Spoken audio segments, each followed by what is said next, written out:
Higher yields require high-performance crop nutrition. Through fusion technology, MicroEssentials is designed to increase nutrient uptake throughout the growing cycle. The unique chemical composition of MicroEssentials creates an acid zone around each granule. Lowering the pH promotes the formation of dihydrogen orthophosphate, a more readily available form of phosphate, resulting in increased nutrient uptake.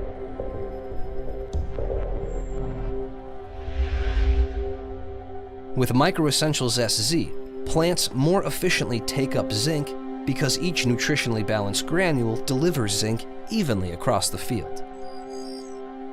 MicroEssentials also contains small elemental sulfur particles designed for faster oxidation to sulfate and increased uptake. The proof is in the performance. Research shows that plants take up nutrients more efficiently with MicroEssentials compared to traditional fertilizer blends, resulting in higher yields and higher profitability.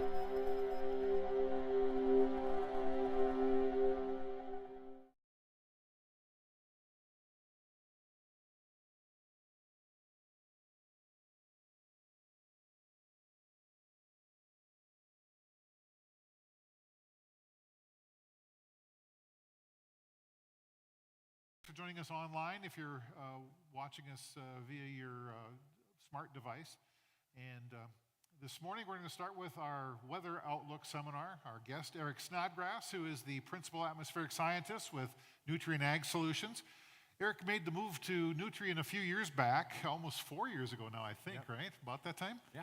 And then before that, you spent 16 years teaching. That's right. Teaching weather at University of Illinois, Champaign-Urbana. That's right. I had a good time doing that. And I'll be honest, I think it's more fun to teach these folks than 18 to 22-year-olds. Yeah.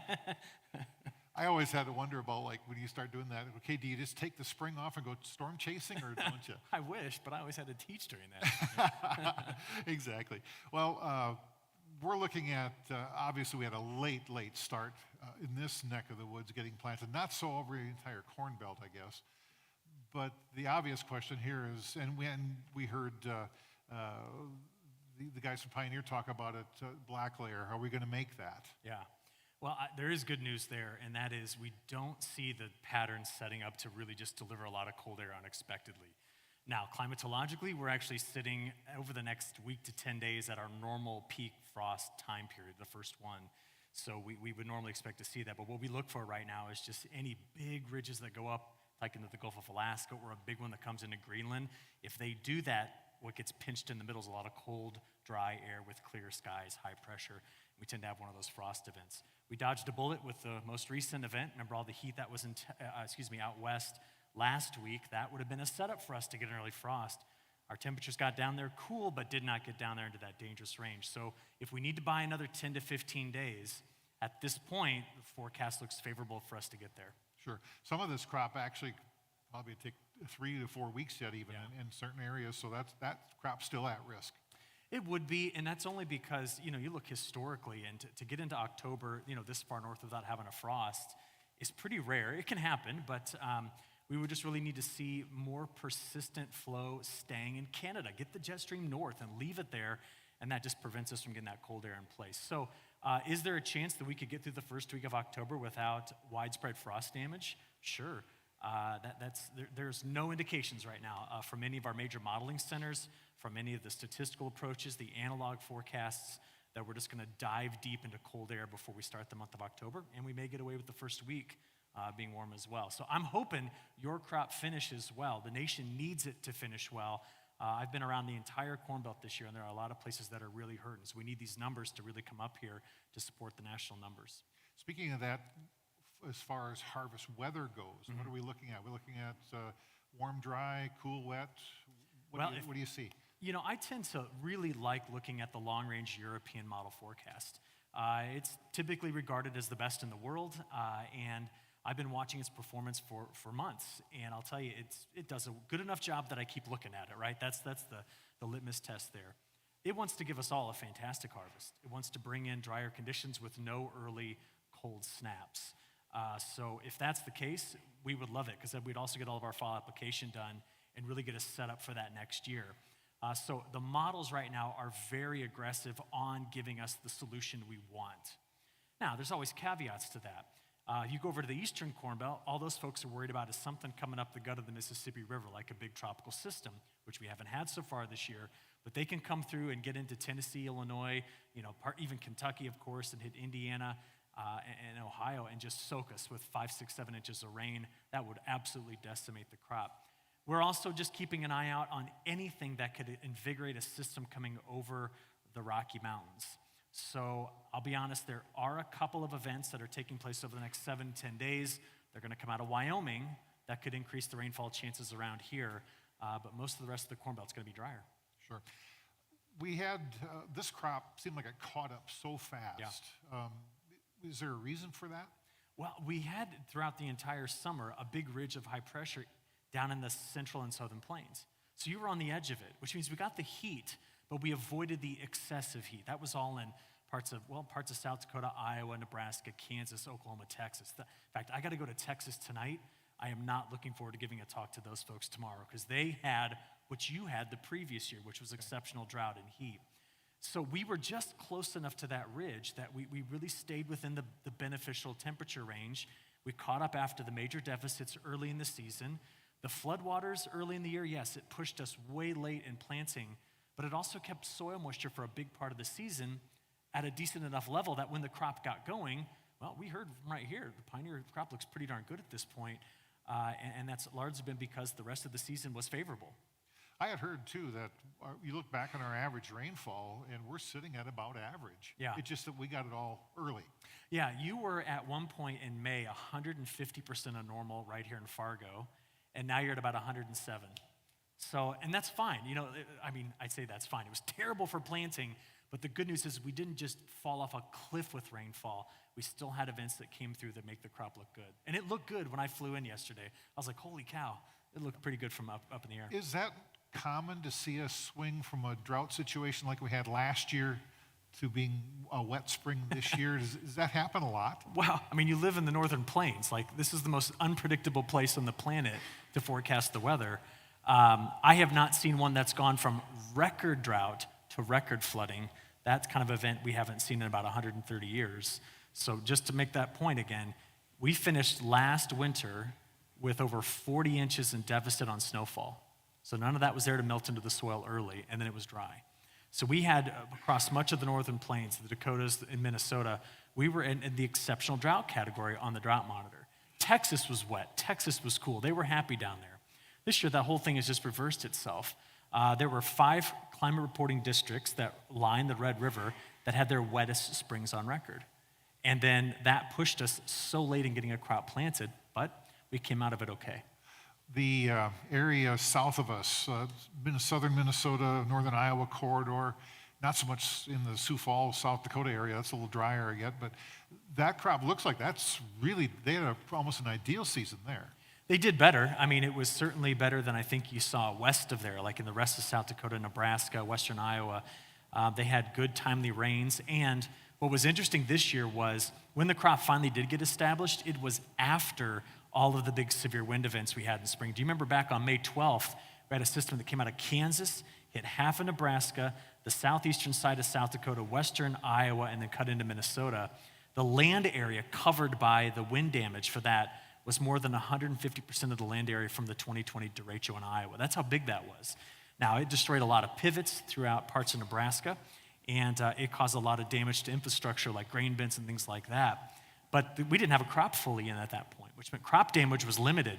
But after that, after we got past that spring severe weather, we tended to have a decent go of it here in this part of the country. Sure. You mentioned the derecho.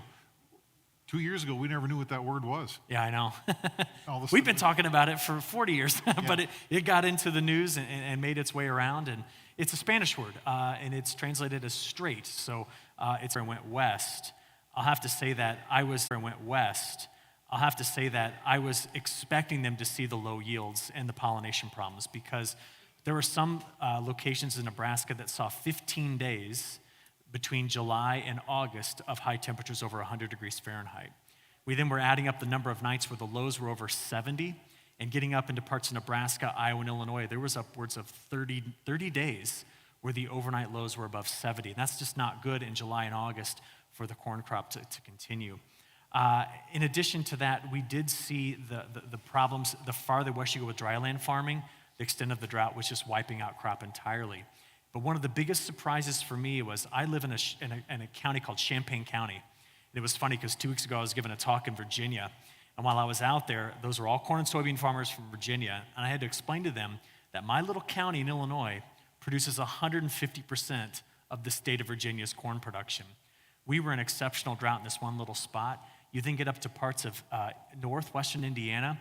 I drove through there last week and the week before, and you will find end rows that didn't produce ears because of the depth of the drought.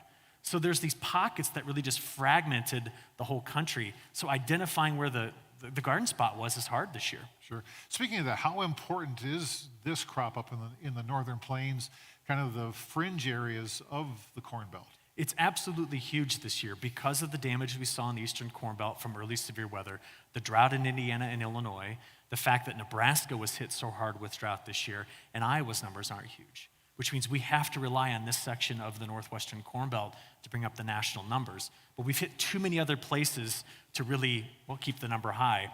And even though USDA did come down on a number, I think we might see once we get the data off the monitors that we're probably a little lower than that still. Sure. If anybody has any questions for Eric, raise your hand, we'll get a microphone to you, and feel free to ask questions. Just let us know. I want to talk a little bit about the drought that we had in the southern plains. It affected this year's crop. What's it looking like going into that next winter wheat crop? Yes. So I just this morning in my report, one of the things I was watching was the temperatures back in the southern plains are going to go back up into the upper 90s, maybe even cracking 100 again. So what we need down there is some cooler weather and some wetter weather. So when they get the winter wheat going, it's got moisture to start to germinate.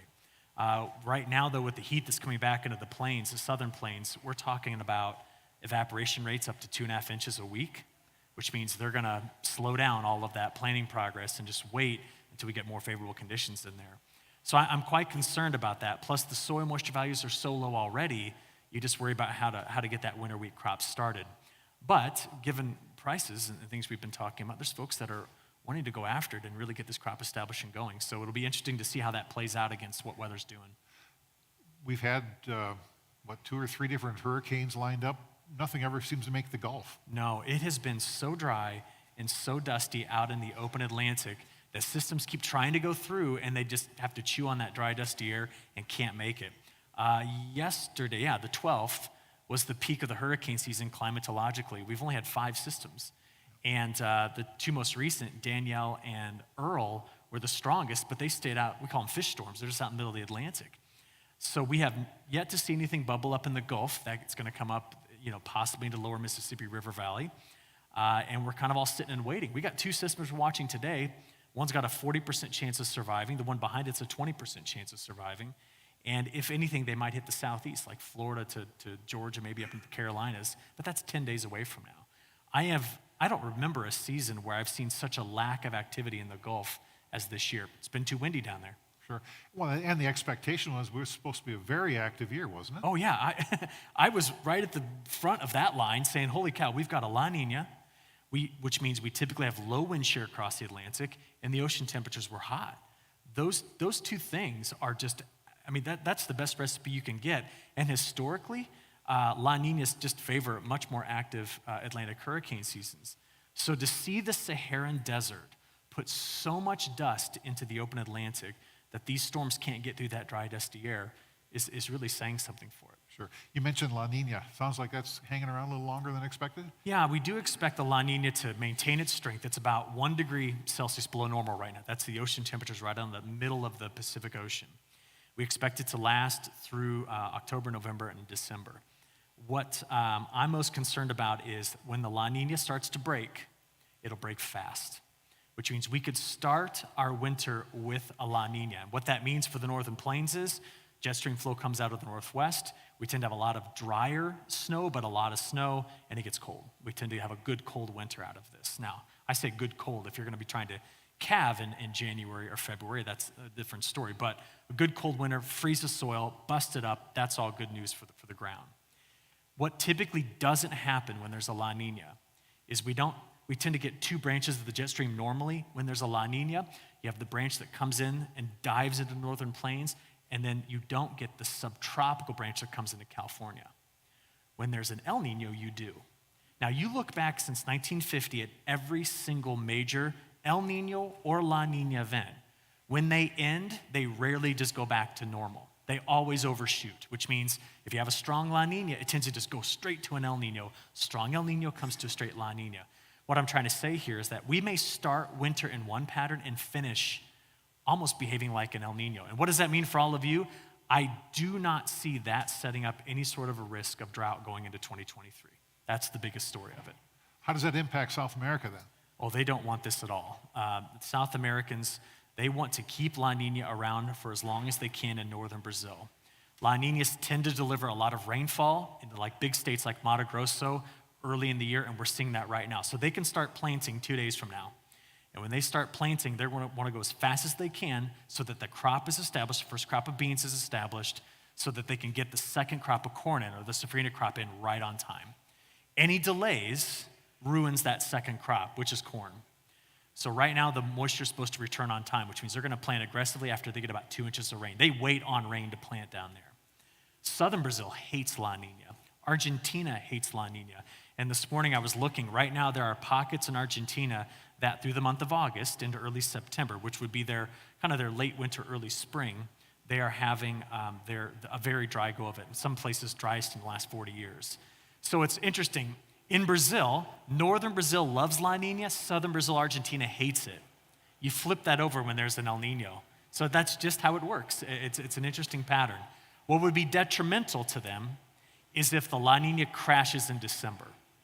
If it crashes in December, you'll see the soybean crop finishing in late December, early January under dry conditions in northern Brazil. And it's kind of crazy. You know what Brazilians call dry weather?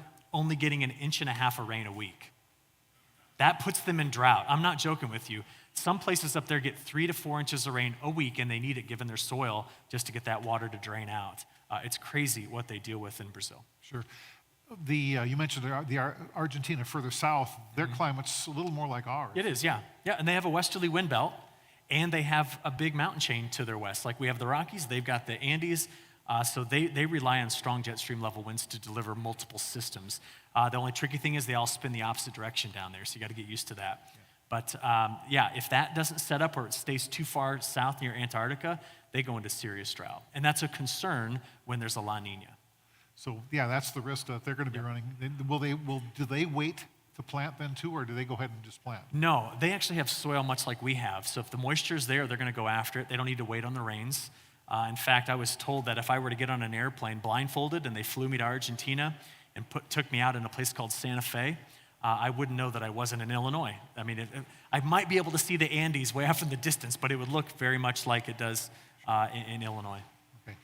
Let's talk, I know Europe has been having some issues, so has Australia. Let's talk about Europe. Sure. So kind of like the Southern Plains had this year, Europe had 5 time periods of exceptional heat and drought. And they kind of kept coming like one after another. They were seeing high temperatures that were up around 100 to 104 Fahrenheit. And you probably saw in the news how things like the Rhine River at some points was down to a trickle. So some of their major river networks were completely dried up because of this. France and Germany, looking at their satellite-derived NDVI values, were the lowest we've seen in 25 years, just suggesting that from view from above, the crop looked terrible. And that dryness extended at times over toward Romania and Poland. It even got over into Ukraine. Ukraine has, of course, been all year long a wild card. We don't really know how much was planted or fully understand that, but we do know that parts of eastern Ukraine had some drought. Central Ukraine seemed to do okay. Western Ukraine had drought as well. So Europe endured some of the highest temperatures that I've seen since I've been professionally forecasting in that area, and it's going to take a major toll on their crops. Sure. Australia. Yeah. If there is one group of people on the face of the earth that are happy with me right now, they live in Australia. And that's because they love La Nina down there. Throughout their entire winter, no drought development, above normal rains, and no crazy cold weather to hurt any of their winter crops. So they're going into spring looking really good. I got to give a talk to them on Wednesday night, and it's like the happiest group of people I've ever seen. They're going to hate me, though, when I tell them that the La Nina is going to end, and that puts them back in the risk of having major drought issues starting to crop up again. The length of this La Nina, uncertain, I guess, just for the nature of it. Are we thinking spring or midwinter?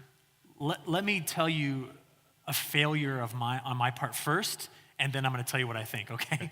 Last January and February, I thought the current La Nina would have faded by April. And then by March, I had to completely revise all forecasts. It strengthened through April all the way to July, and it's now come back on again. So last winter, I thought this one would have finished by the time we got into summer, and it did not. Now, there's not a single forecasting agency, there's not a single forecasting model that isn't calling right now for the La Nina to fade midwinter, such that we get into what we call neutral conditions, where there's no strong trade winds and the ocean temperatures start to warm back up again. But I was really wrong this past spring on that. If we do go into this, that is technically going into the third year of La Nina, which means when you look at the graphic, it would be the start of the fourth consecutive year of colder ocean temperatures. So that's going to be a major concern. If we're wrong again on that, and we go into a La Nina winter, a full La Nina winter, it will all come down to the storm track. Because we had a La Nina winter in 20 to 21, yet you missed snow because of where the storm track was. La Nina winter 21-22 brought it right over North Dakota, so we had the snow in place. So that's going to be the biggest trick for us to try to figure out, because La Nina is only one part of all of the different factors we look at. It's just the biggest. That's why we talk about it all the time. Is it unusual to see it go 2, 3, 4 years? I only have one other time period that occurred, and it didn't even look like this. But 98, 99, and 2000 did that. But it was 98 was the strong one, 99 was weak, and 2000 was barely even classified as a La Nina. All three of these we've been enduring have all been the same strength every year. Interesting, yeah. It's really interesting. I wish I had time to actually sit down and write a paper about it and study it. Just because we have 75 years of this data, and you look at this, and it's when you find something that's unprecedented, you want to know what caused it. And there's going to be a lot of research into this. Speak about that a little bit. I think a lot of people, we tend to watch the evening weather and what's happening, and I don't know if we really realize what all goes into making those forecasts. What do you do as a meteorologist?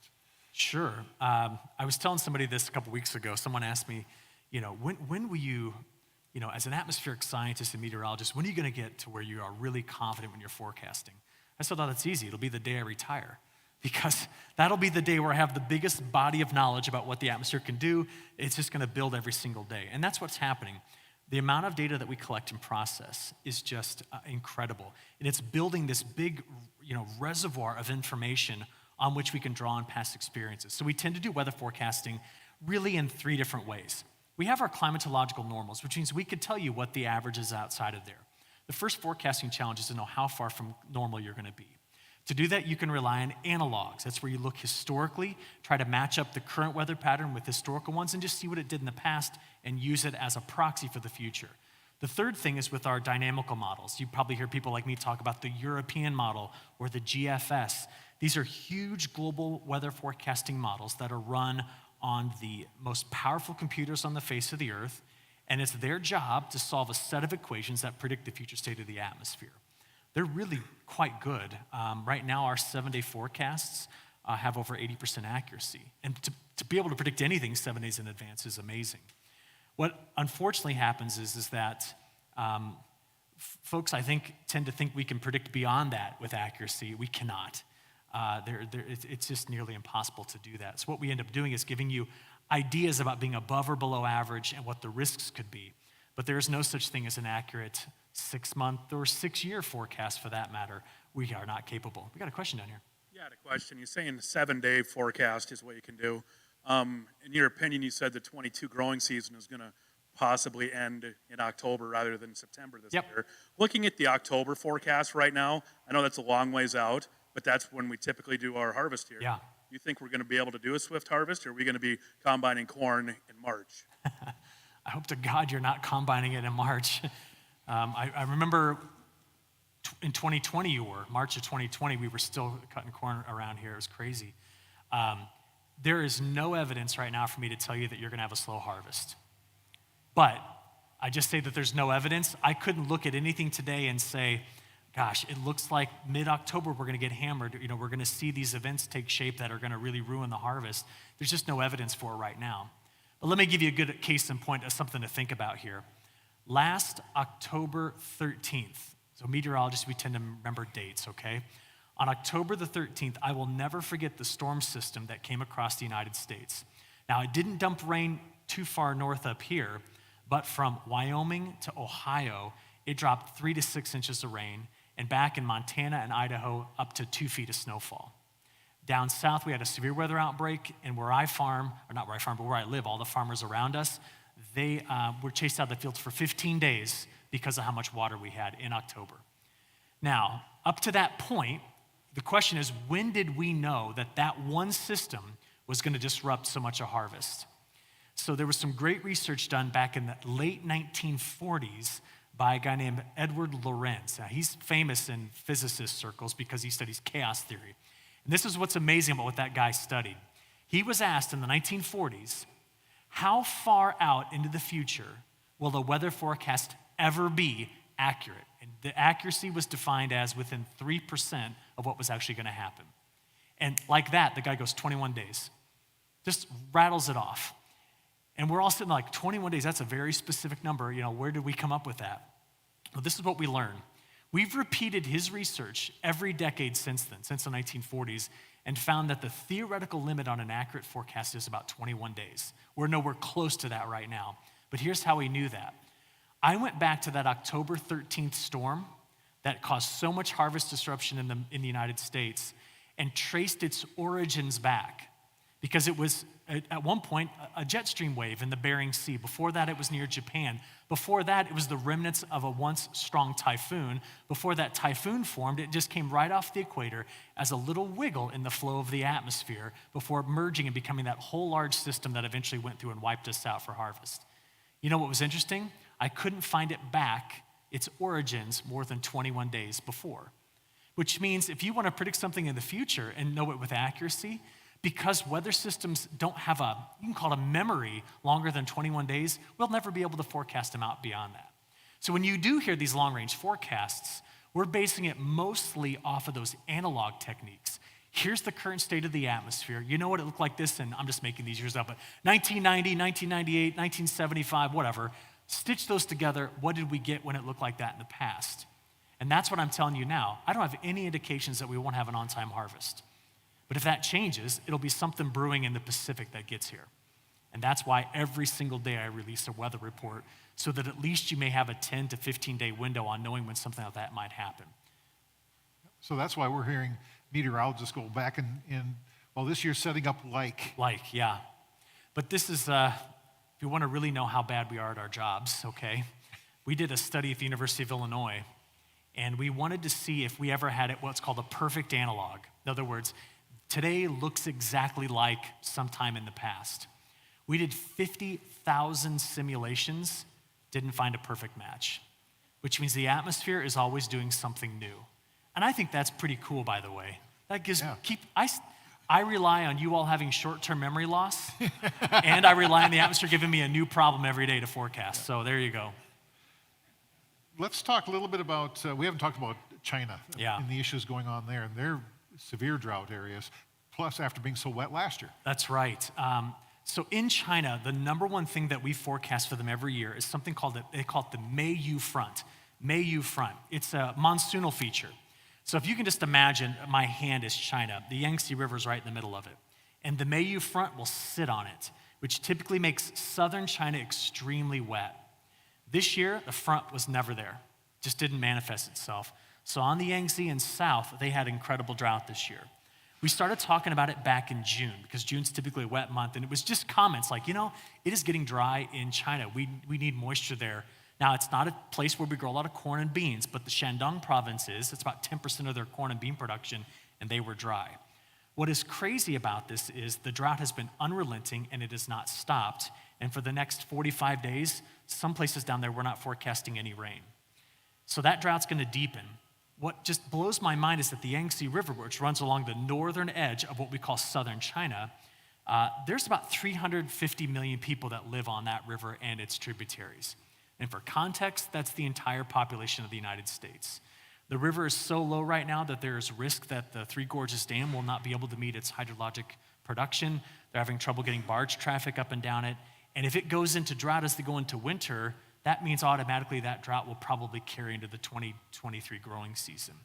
Now, where they grow most of their corn, again, if this is where we're talking in south, most of the corn is grown here west of Beijing and then north of the Korean Peninsula. So that's our competition area. And they were better this year, but we don't know the extent of the damage in southern China. It's very difficult to get a lot of good information out of China about what the extent of the damage was. Sure. With the China's crop areas like that, are they looking at increasing production in those areas that have been drier, or is that just something that it's nice to know that they're dry in those areas? It's nice for us to know that. I have no idea year in, year out what they're gonna do. I don't think anybody does. They don't tell us. Yeah. So and China's made up of 1 million 1-acre farms. And so that's the other challenge, is to understand how the government's gonna subsidize what in any given year is entirely dependent on that particular winter's decisions. Does that weather pattern eventually make its way to us? Thankfully, even though we would consider that kind of an origin for our weather systems, most of the weather that we have here is more dominated by what happens in the North Pacific, the Bering Sea, and the Gulf of Alaska. So it might be important, but I wouldn't be able to tell you at this point what it might do to our spring weather systems. Okay. Let's talk phone apps, weather apps. Has that Yeah. changed how you do your job? It is. I'm building an app right now, actually.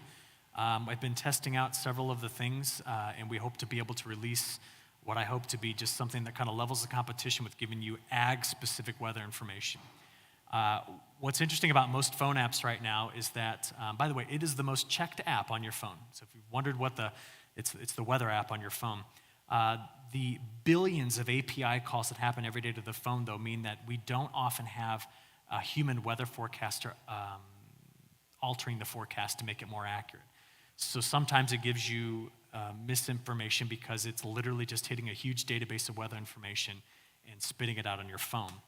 Case in point, one of my favorite apps up until mine is finished is one from Weather Underground, and they were one of the first to develop an app. Last winter in January, my wife sends me a text message. I was actually in Fargo when I got it, and it was for our hometown of Mahomet, Illinois, and it said that the high temperature on January 11th was going to be 111 degrees Fahrenheit. So the data feed was wrong that day, and sometimes her phone doesn't know where she is. I think it's hilarious. It gives us forecasts for all over the country. So we're making some major improvements in this. I have a brand new data set that is being developed that's gonna fuel this app, and when it is available, it will be completely for free, and it will have all of the calculators we use. In fact, I just built last Friday a corn dry down calculator. I hope I'm gonna release that this week in my morning reports, so you can all test it and tell me if it's worth anything. We have GDD calculators in there, but we'll have all your soil moisture, we'll have your soil temperature stuff in there, your evaporation rates, your local precipitation, both forecast and historical. It is where information is consumed. And what's gonna be really great about it, from my perspective, is layered into the app, every time I release new forecast content that I personally create gets layered on the top. So if you just wanna go in and say, hey, what's the latest that Snodgrass is thinking about? It's right there in either video or infographic. We're really hoping that this becomes something that folks can find a tremendous amount of use and use it to make decisions. Shooting and having it ready for next spring? I have the whip right now, so I'm shooting for December, but sometimes the whip crack isn't heard very well, so I'm hoping that it'll be done by next spring. Sure. Let's talk about next year. What do we need to be thinking about? We need to be thinking about El Nino. That is gonna be front of mind. We need to think about that and how dry the Intermountain West stays over winter. So if the drought that's in California, which is currently the driest they have ever been, the driest since we've been keeping records, which is 130 years, if that is maintained into this upcoming year, that means no subtropical jet ever formed. If no subtropical jet ever formed, the drought will be there in the plains for next year. If all of that breaks, which would happen if there's an El Nino, we will likely go into next spring wetter. And if we go into next spring wetter, we're going to be looking for those tight windows to get the crop in, but we won't have the major concerns on having dry soil to start with. I mean, remember, at the beginning of 2022, parts of Nebraska were pre-irrigating a crop, something that some farmers down there had never done before. So it's going to be about developing two components of the jet stream to bring in the moisture all winter long, have it in place for once we start spring. Spring soil moisture is critical, as we all know. Not only that, but California relies so much on their snowpack for their water supply. Right. Yeah, and I'm sure you've all heard about Lake Mead and Lake Powell, but to add to that, understand that the parts of the Northern California reservoir system, so Lake Shasta and Lake Oroville, they're currently only at 30% full pool, 30 to 35%. So just imagine you have this massive reservoir. Some of them hold, I don't remember how many acre feet of water they hold, but it's tremendous. They're at 30%, which means if California does not get its winter snow, then there won't be anything to fill those back up. I have a feeling that if the La Nina outdoes what I think it's going to do, and they don't get their wintertime precipitation, the water restrictions that you will see in the state of California next year will be unprecedented. It'll be, we won't have anything to compare it Well, to. that spills all the way up the East Coast, or the West Coast, right? Through Oregon and Washington. It does, but the last year, the reservoirs in Washington, Oregon, Idaho all had up to 500% of normal snowpack, so their reservoirs are doing really well. They actually endured the heat wave that was last week okay. The fires were terrible, but not like what California's endured. Speaking of that, those fires, Yeah. Does that impact our weather here? It does. In fact, the haze in the sky outside today, if you go out and look at it, that's all western wildfire smoke. If we do keep clear like this tonight, watch for tonight's sunset. It will be quite red because of the smoke that's up there. The western wildfires over the weekend were some of the worst I can remember seeing on satellite, though. Let's talk about, you talked about the weather models, GFS, and the European models. Mm-hmm. What's the difference? Why is one better than the other? You know, it boils down to a change that was made by the European Center back in the early 2000s, if I remember correctly.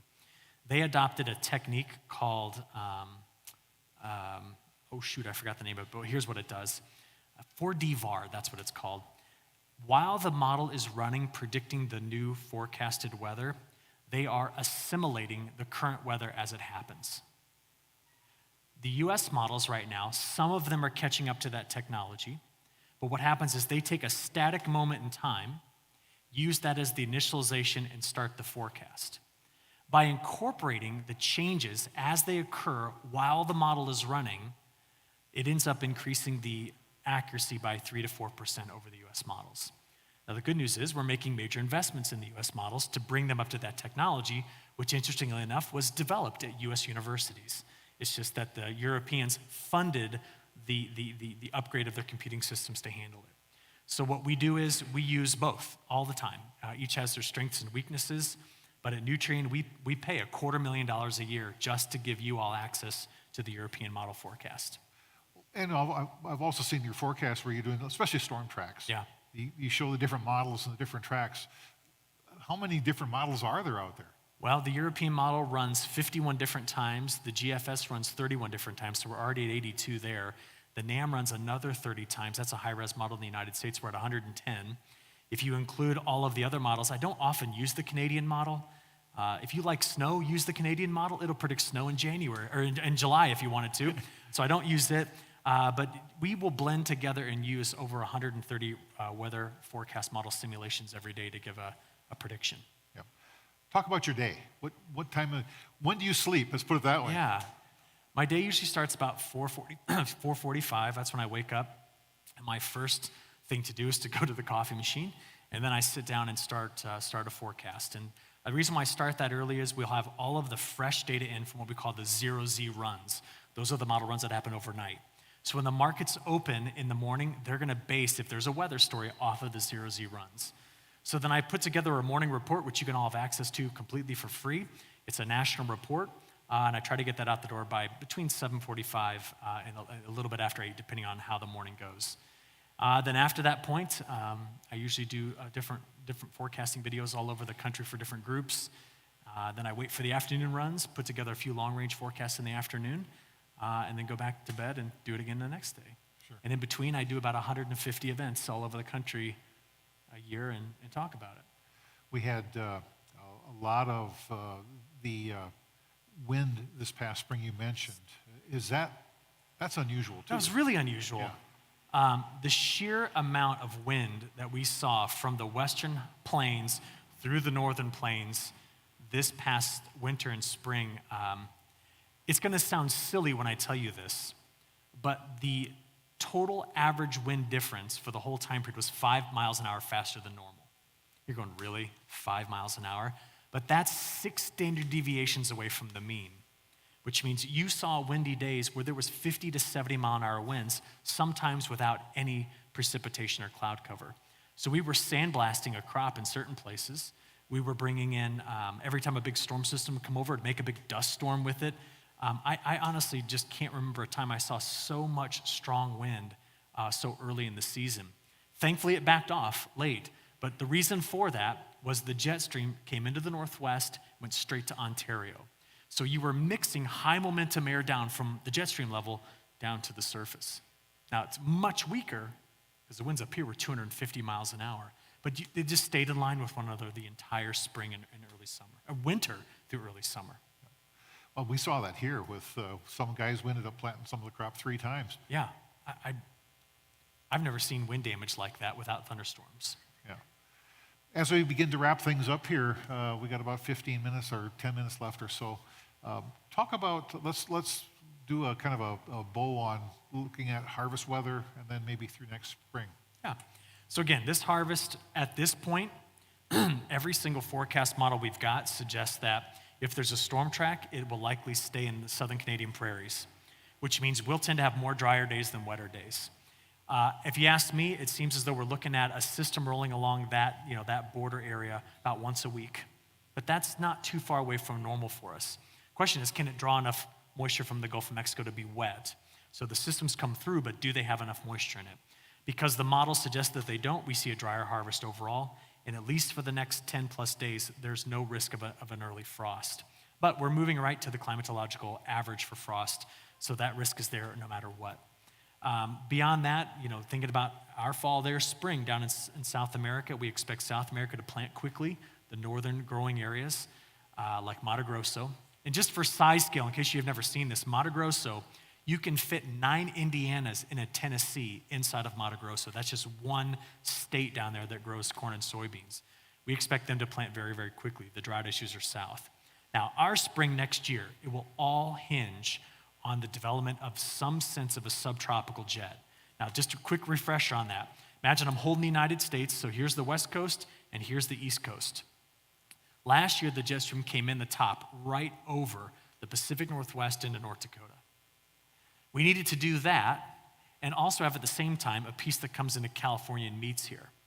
If you get those 2 pieces coming through, we do not develop winter drought. And we don't want to go into any growing season with inadequate subsurface soil moisture. Unfortunately, that means you have one of those winters where your snowmobiles get a huge workout. But it's a good recipe for a growing season. Cold, snowy winters, get the melt to happen, fight the flood early in the spring, and get into a good growing season. Speaking of the flood areas that we had here, you had mentioned you saw pictures of Manitoba. Yeah. So this spring, one of the guys I followed in Manitoba, his name was Harley Siemens. He did a video every day for 4 weeks while he was locked out of his farm because the water was 3 to 4 feet deep around it. So on I-29, you just, the flooding around that from the Red River and then getting north, it just extended into his area. And it was just incredible amount of water. And just to think, the previous year was near record dry. So in 1 year, we saw records broken, one side to the other. I hope that never happens again. Yeah, for sure. You mentioned a little bit about Ukraine. We don't know a lot about what got planted or was getting planted. Weather-wise, if they do get it planted, we never mentioned what Russia's crop looked like. Well, Russia endured at least 3 big heat waves this summer. But we're really more concerned about what their wheat is going to look like, their winter wheat especially. They're going into their winter wheat planting with some dry conditions in place. So it's not perfect, but it's not necessarily destroyed or a major problem at this point.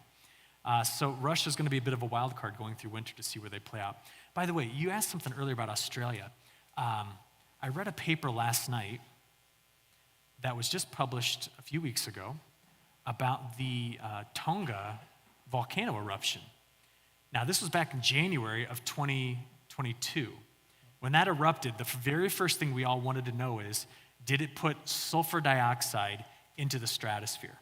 Because if you put a bunch of sulfur dioxide into the stratosphere, that's the layer above the one we live in called the troposphere, it tends to live there for 3 years at least. And it tends to give us a much cooler global climate when it's there. Well, immediately after the volcano erupted, we did not measure increases in sulfur dioxide. Most of us just kind of said, okay, it was a big bad eruption, but not probably going to see some long-term effects.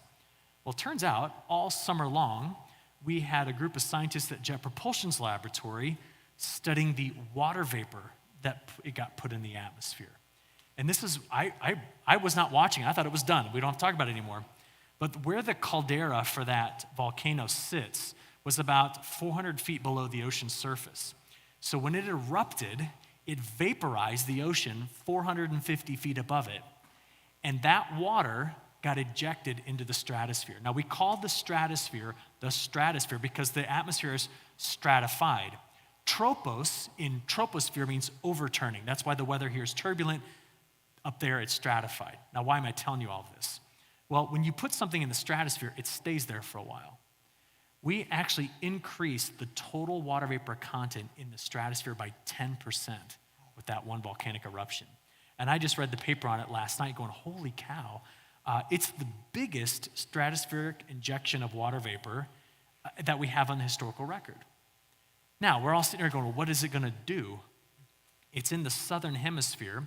We don't often mix hemispheres in terms of momentum or energy or anything like that, but we want to know what that's going to play out in terms of global temperature patterns. Because water vapor is a powerful greenhouse gas. It's the most abundant greenhouse gas.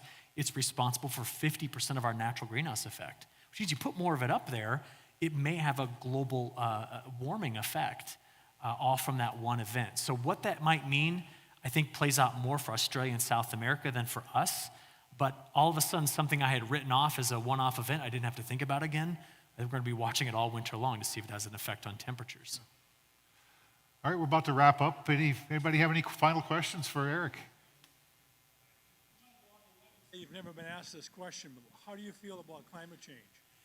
You know, if you don't mind, and I'm not saying this to be disrespectful to you when I answer the first part of this, how I feel about it matters nothing. The question that I want to be asked is there evidence of climate change? Not does Eric believe in it? And so what I do here is that for the last 25 years, I've wanted to study what has changed in the climate system. And I've even backed away from trying to study it from perspective of cause and more studying it in the terms of effect. If it's changing, what does it mean for the people in this room? So we've been studying it, trying to understand what it's going to mean for us. And the big things I want to know is it affecting your growing season, especially in terms of temperature and precipitation? So in the northern plains, going back over 75 years worth of data, our average frost-free season has increased by about 15 days, which means we have a little bit longer growing season by about 2 weeks between frost events on average. Doesn't mean you don't have a lot of variability year in year, but the trend is up. So we've seen that. If there's any sense of a warming in the northern plains, it's primarily been confined to a little bit warmer overnight temperatures by just a couple of degrees. Your max temperature curve has actually stayed relatively flat going back to the 1950s. What's most important, though, is the fact that over that same 70-year time period, you're up on average from your April to October rainfall by 3 inches. So we're 3 inches wetter on average over the last 70 years than the previous time periods. So if I could distill all that down for you, the change in the climate system in the northern plains is making our crops bigger and better. But we still have years like last year where we started in drought, and this year we started in flood. That's because you live in the northern plains. I mean, you're in the middle of a huge continent with mountains to your west and nothing between you and the Gulf of Mexico. You are the collision zone between the Arctic, the Gulf, the East and the West Coast. So I don't ever want to live here and forecast the weather. If I move to Fargo, I'll be doing something different. And it's true because it's so unpredictable, your weather forecasting and the patterns. But those are the longer term statistics. Now, when I am in other places in the country, like when I go to the western part of the United States in California, Oregon, Washington, the narrative is a bit different. Their climate system, which is a Mediterranean climate, is much more affected by these changes than you are on this side of the Rocky Mountains. And there are long-term systematic changes happening across Europe that are very important for us to study because in addition to having some of the pressures they saw this year from heat and drought, Southern Europe has gone through a 60-year drought cycle that they're continuing right now, which is continuing to put pressure on their crops. The wild card is China. The Indian monsoon is becoming greater in its fluctuations. In fact, the Indian monsoon in the next 10 days, they have an excess of 6 to 10 inches of rain just in the next 10 days in some places there. So it's all about variability, and that's what I study. And the variability in the direction it's changing for the northern plains is a net positive for agriculture here. Ocean, like sea level rise? Well, we do see sea level rise from fluctuations in when there's land ice that melts, especially over Antarctica and over Greenland. And we've seen decreases in sea ice, but sea ice change doesn't affect ocean levels. It's like, you understand, like ice in a cup, right? It's not necessarily a problem until you get down to the Gulf Coast. So the Gulf Coast and the East Coast just gently slope into the Atlantic. So if you increase sea level by a few inches, it comes up the shore a long ways. The West Coast is not that way. It juts out of the ocean. So sea level rise, I'll give you some anecdotal evidence of where I'm concerned. Earlier this summer, I was in North Carolina talking with a grower who he's near the Outer Banks. He's a corn and soybean farmer. The state just bought all of his land back from him to turn it over back into marshland because it was flooding so often that the water was too much salt in it to farm anymore. So the 3 to 4 inches of sea level rise they've experienced has actually taken him out of farming there. But they at least bought his land for protected wetlands to get him there. So I think the biggest thing for me, if you ask about oceans, is maybe not necessarily the rise, but the temperature pattern. What we have to watch for, all of us, the entire central United States, is the warmest water in the Pacific Ocean between Hawaii and Alaska, or is it closer to British Columbia? Where that moves every year determines how the jet stream is going to behave for us, and that will determine our risk year in, year out of drought versus flood. And for the last 70 years, we have been measuring that ocean temperature. They're just getting warmer and warmer and warmer between Alaska and Hawaii. And that is a favorable outcome for us, not necessarily a favorable outcome for the West Coast.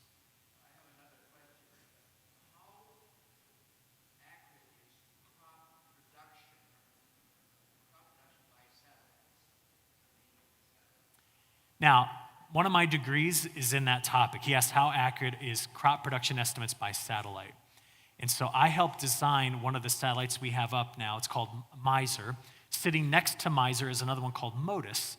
And MODIS is the one where most of us get our NDVI imagery. We'll estimate your crop based on NDVI imagery. The biggest problem is that when we stare down from space, the Earth's atmosphere is not clear. It's like we've got cataracts. And we have to look through smoke and haze, and then we have to look through clouds. Now, if it was perfectly clear, and we had a massive constellation of satellites that could look every day at your farm, that will be the future of estimating the size of this crop, what is planted, and how well it's doing. But we need the likes of the United States government combined with the money of Google to be able to do that. And if that occurs, then we'd have a pretty interesting ability to do it. But at this point, we can tell you a bit about the health of your crop, but not estimate accurately what your yields are going to be. All right, with that, we'll wrap. Don, you got something back there? Yep. We're out of time here. We need to get on to our next panel. You ready to go? Let's give Eric a round of applause, and thank you for being here. Thank you much. You're welcome. Thank you.